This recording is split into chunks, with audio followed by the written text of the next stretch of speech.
বাংলাদেশের চলচ্চিত্র ইন্ডাস্ট্রিতে এক পরিচিত নাম মিষ্টি জান্নাত।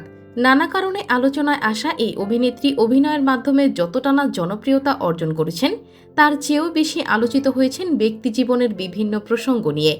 সম্প্রতি এক সাক্ষাৎকারে ঈদ সালামি ব্যক্তিগত জীবন ও নতুন সিনেমা নিয়ে বিস্তারিত কথা বলছেন তিনি। এই সাক্ষাৎকারে তিনি তার ব্যক্তিগত পছন্দ, ঈদ উদযাপন, উপহার গ্রহণ এবং ক্যারিয়ারের নানা দিক নিয়ে খোলামেলা আলোচনা করেছেন। সাক্ষাৎকারে মিষ্টি জান্নাত বলেন, আমি 1 লাখ টাকার বান্ডিল ছাড়া ঈদ সালামি নেই না।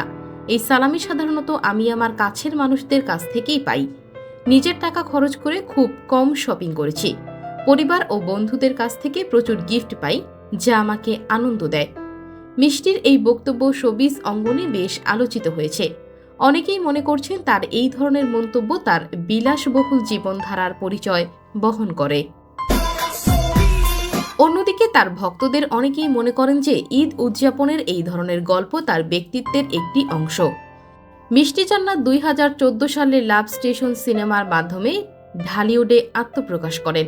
শুরুতে বেশ কিছু সিনেমায় কাজ করলেও তিনি মূলধারার জনপ্রিয় নায়িকা হয়ে উঠতে পারেননি। তবে তিনি চলচ্চিত্র জগতে টিকে থাকার চেষ্টা চালিয়ে যাচ্ছেন। সাক্ষাৎকারে নতুন সিনেমার প্রসঙ্গে তিনি বলেন, সব হিরোর সঙ্গে অবশ্যই কাজ করা হবে। বর্তমানে বিগ বাজেটের 2টি সিনেমায় সাইনিং হতে যাচ্ছে। ইতিমধ্যে একটি সিনেমায় কাজ নিশ্চিত হয়েছে। এই বক্তব্য থেকে বোঝা যায় মিষ্টি জান্নাত এখনও ঢালিউডে নিজের জায়গা ধরে রাখার চেষ্টা করছেন এবং ভবিষ্যতে আরও বড় প্রজেক্টে কাজ করতে চান।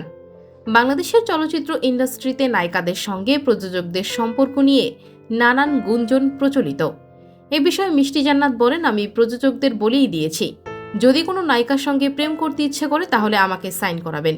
এই মন্তব্য নিয়ে বেশ আলোচনা হয়েছে, কারণ চলচ্চিত্র ইন্ডাস্ট্রিতে প্রযোজকদের সঙ্গে নায়িকাদের সম্পর্ক নিয়ে নানা গুঞ্জন থাকলেও সরাসরি কেউ এভাবে কথা বলেন না।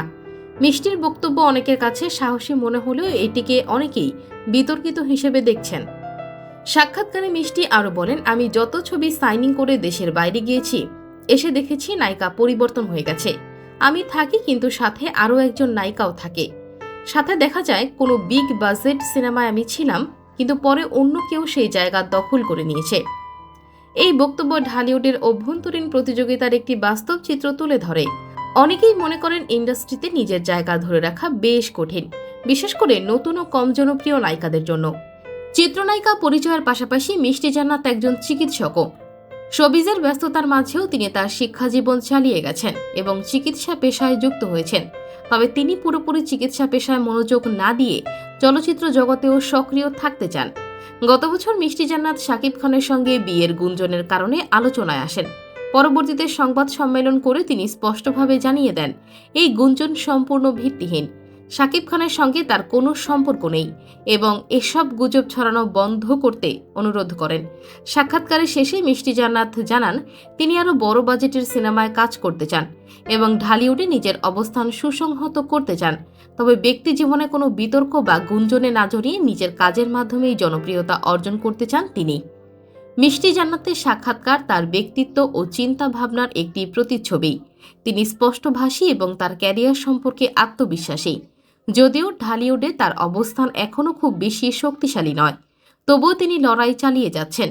সময় বলে দেবে ভবিষ্যতে তিনি ঢালিউডে কতটা প্রতিষ্ঠিত হতে পারেন।